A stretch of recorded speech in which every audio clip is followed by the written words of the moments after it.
G'day guys, welcome back to the channel and welcome back to the final episode of the Director of Football series with Southampton. Let's get straight into it because, as I say, this is the final episode and I think this has been a pretty successful rebuild through the Director of Football style. Remember, right back at the start of the series, it was a case of one, saving Southampton from the relegation mire and becoming a yo-yo club, then establishing them as a full-fledged, never going to get relegated again Premier League side. Again, successful with that. And then pushing into the European spots and winning a few trophies. We'll do a trophy review after I've done the simulation, but it has been very successful on that front so far. Financially wise, the club is sitting very pretty. It's got very little debt left. It can cover it with Champions League money, no problem at all. Balance is good. Okay, I'm overspending on the wage budget a little bit, but it's the final season. Let's go crazy, hey? Transfer wise though, let's have a quick look and see what's been going on. So 33 million on the outs, and if I go back a little bit, I think there has been a few more. Hang on, let me get this in date order.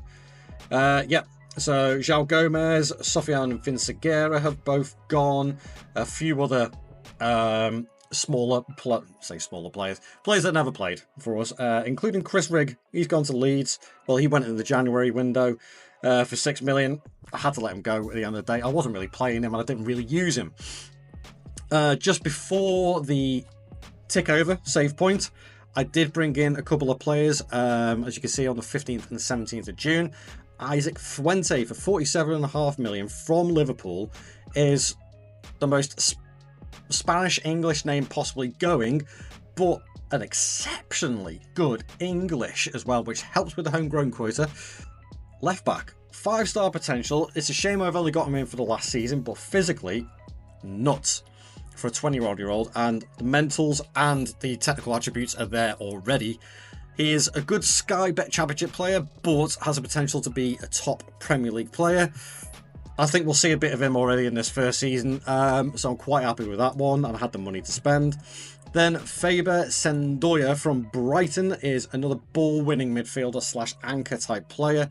Again, only a 3-star ability, and ball is weird. Coming 10 seasons in, it was actually really hard to find a decent ball-winning midfielder. This was the best option I could go for, but he's got great heading, he's got good technique, good tackling, still only 23, very brave, determined, good positioning, strong. So all in all, a really, really good ball-winning midfielder, and I'm very, very, very happy with that. And the fact that he can use both feet and he stays back at all times, that's handy. That is handy. He'll be the best defensive cover I could possibly hope for this season. If we skip back over, I did bring in a couple of other players. Jean Mateo Bahoya is a player who I've had my eye on pretty much all this save. And yes, he's just a squad player, but I got him in for a free and his valuation shot up to 74 million. I would say, as a director of football, that's a bloody good bit of business. Even if he stayed for one season and I carried this on for a couple of more seasons, I'll sell him on for a huge profit. And then finally, Perena? Oh, I don't know. Some names just really make me stumble. Perehinia. Oh, I don't know. Yeah, I get. Sometimes it may be good, sometimes it may be shit. 24-year-old Brazilian inside forward, and for the price of 10 million to get somebody of this quality with 16 dribbling and first touch and technique and flaring off the ball with those physicals, not the strongest in the world, but and not the most consistent, but he does enjoy the big games. I'm expecting quite a bit from him this season. I think he'll be all right for us. So that is, I mean, the players that have gone out, there wasn't any massive sales either. The biggest one being Ashton Graham. He didn't really get a game for us either. I think in all, he only played 5 games for us, I think. Bought him in for 30, sold him for 20. Not good business from a director of football perspective. You're fired. Get out of here. Whoopsie. Club vision wise, they're all still very, very happy with the job that I'm doing, thankfully. Staff wise, absolutely stacked out now. I've got 15 coaches on the books along with 17 scouts, which is ridiculous. And the squad is looking like this.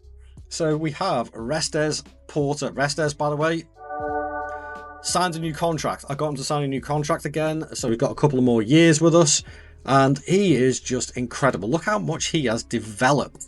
In fact, if we have a look at his training, nope, progress, there we go, attributes, and if we have a look at his all-time,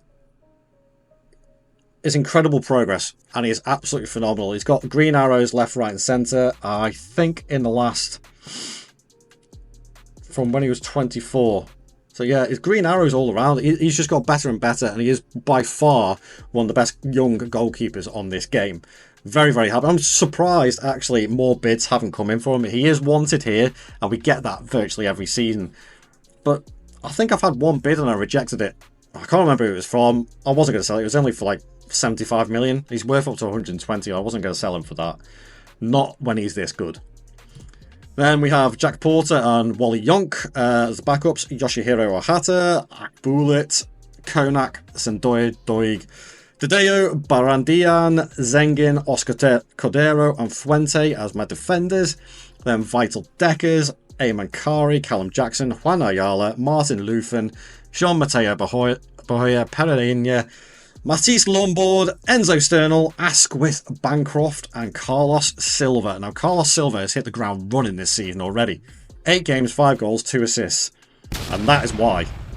This guy is a born striker. Amazing regen.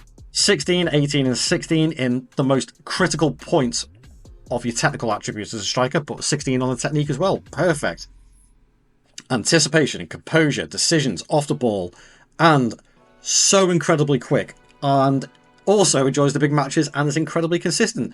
There is nothing else that I could ask for from a striker.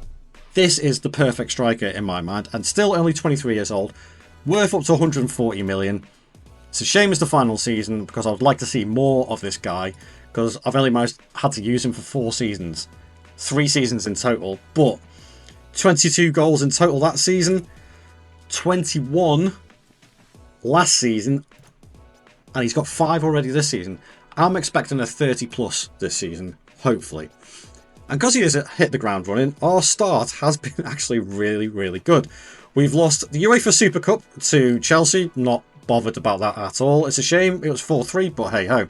We did beat Liverpool in the Community Shield, 3-3, on penalties, but in the league, we did beat Chelsea 4-2, Middlesbrough 3-0, West Ham 1-1, Sheffield United 4-0, and penalty shootout in the Carabao Cup against Wrexham. I'd say that's a pretty damn good start, and we're 3rd in the league.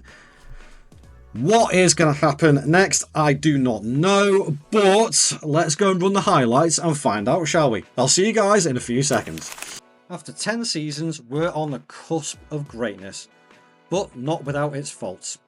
In the Carabao Cup, we were disappointingly knocked out by Man United on penalties after earlier wins versus Wrexham and Newcastle. The FA Cup was a different story. Early wins versus Coventry, West Brom and Fulham led to the quarter-finals versus Chelsea. After beating them 3-1, we faced Norwich in the semi-finals, who we also beat 2-0 to reach the FA Cup final, where Man City awaited us, and it took until the 92nd minute, but we snuck the winner in to claim our 3rd FA Cup of the series. After winning the league last season, could we do it again? You're damn right we can. Despite silly losses to Leicester, Palace and Sunderland, we still smashed teams. 4-2 versus Chelsea, a 5-1 battering of Man City, and a 5-0 win versus West Ham all helped us claim our 2nd Premier League title. But wait, that is not all. We had the Champions League. The league wasn't easy, but with 6 wins and 2 draws meant a top 8 qualification, and onto the round of 16 versus Rennes, which was a nice 5-1 aggregate win. Next was the mighty PSG, who we beat 6-4, and then to face Man United in the semi-finals after we comfortably beat them 5-1 to go into the Champions League final to face the giants of Real Madrid. They took us all the way to extra time, but goals from Silva and Lofin secured the ultimate prize, and in a shock victory, Southampton are your European champions. Wow. Well, what more could be said about that? What an absolutely belting season that was. Premier League champions. Let's go and have a look at that first, shall we? The league table, winning it by 3 points. Only 30 goals conceded, 85 scored. We only lost 6 games all season. Man United and Man City were hot on our heels pretty much all season. But in the end, we got the vital points. We had excellent form going in towards the end of the season, where Man United actually slipped up with a loss and a draw.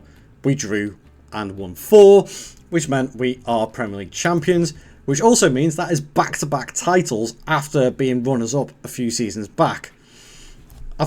I've taken, as the director of football, Southampton to the pinnacle of the Premier League 2 seasons in a row. I couldn't wish for more than that. That is absolutely brilliant.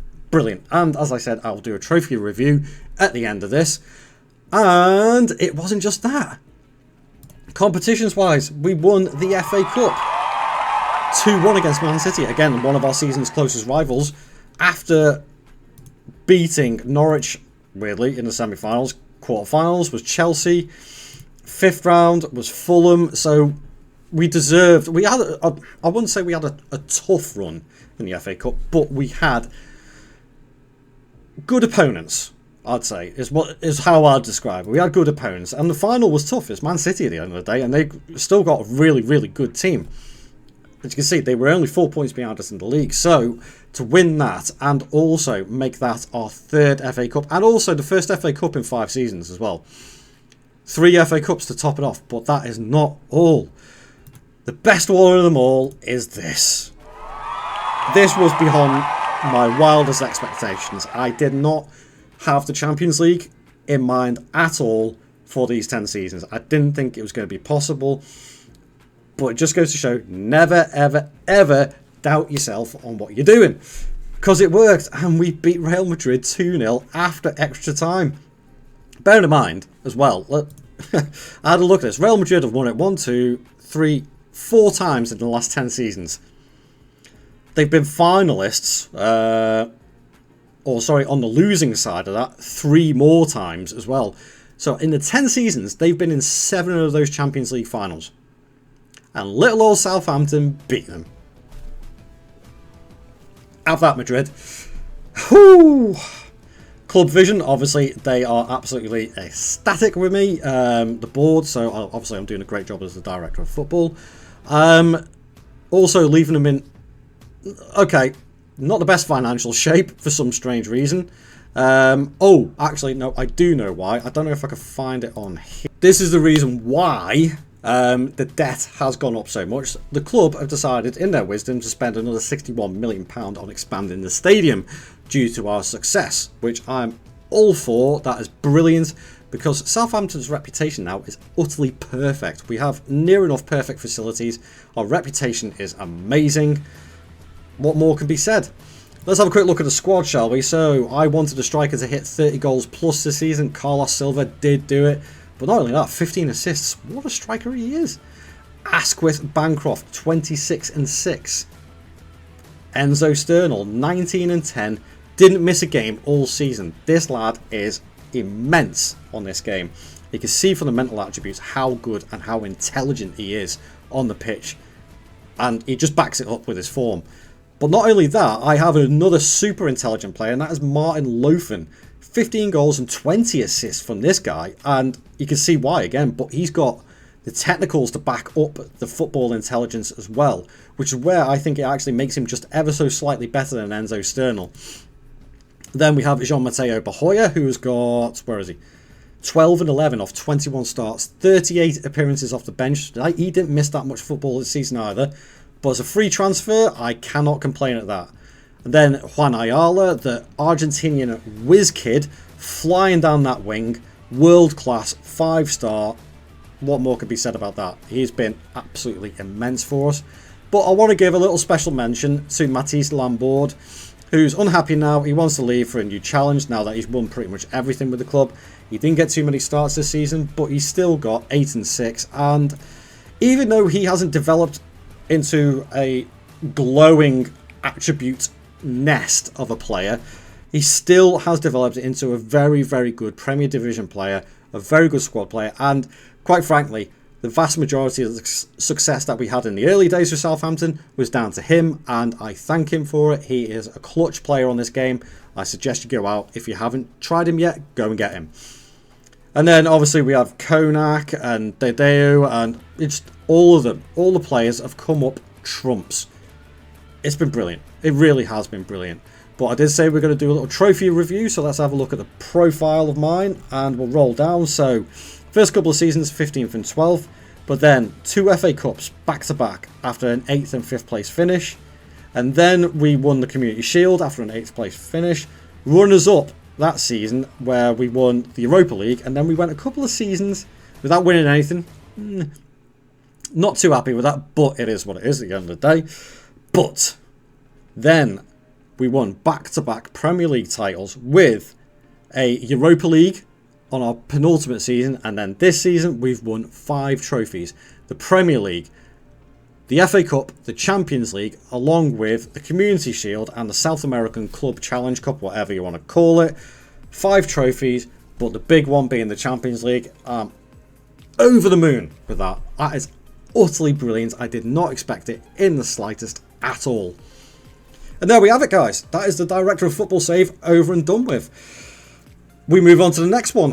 What that will be, I've got a few things in the pipeline Football Manager wise, but there could be some changes to the channel as well. I'm going to do another video update on that, which you'll be able to see on the channel probably by now anyway.